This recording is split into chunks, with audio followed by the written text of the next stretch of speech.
Benvenuti viaggiatori, io sono Flor-de-Lis. Con il viaggio di oggi inizieremo a parlare delle decorazioni natalizie.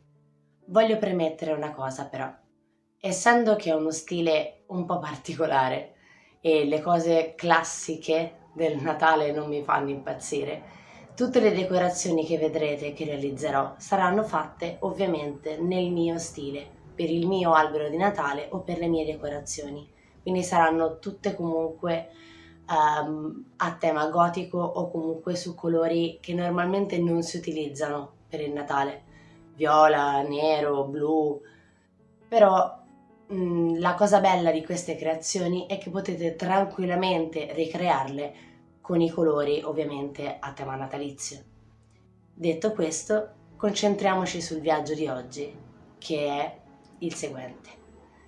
Oggi insieme realizzeremo delle palline di Natale luminose e a fine video vi racconterò di come è nata l'ispirazione per questo incredibile progetto creativo. Adesso iniziamo il nostro viaggio.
Eccoci giunti alla fine del nostro viaggio di oggi.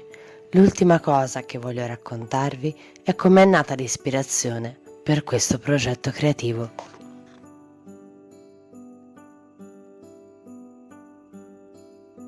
Come vi spiegavo nella intro, con questo video inizieremo la serie dedicata alle decorazioni natalizie. Essendo che il mio stile è uno stile un po' particolare e le decorazioni convenzionali e classiche di Natale non mi hanno mai fatto impazzire, da quando sono andata a convivere con mio marito più di 8 anni fa, mi sono sempre creata le palline di Natale da sola, proprio perché non trovavo niente che rientrasse nei miei gusti.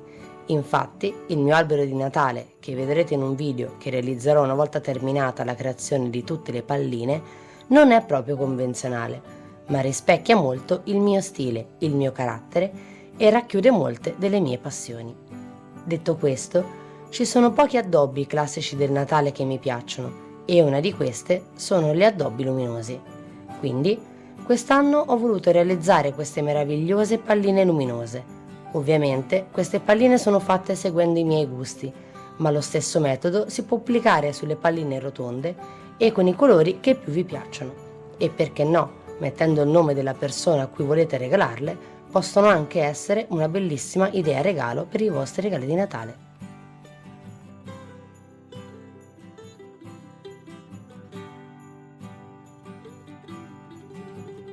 Spero che questo viaggio nella creatività vi sia piaciuto. Vi aspetto nel prossimo video e se volete continuare a viaggiare insieme a me in questo fantastico mondo, non perdetevi gli altri video e iscrivetevi al canale se non lo avete ancora fatto.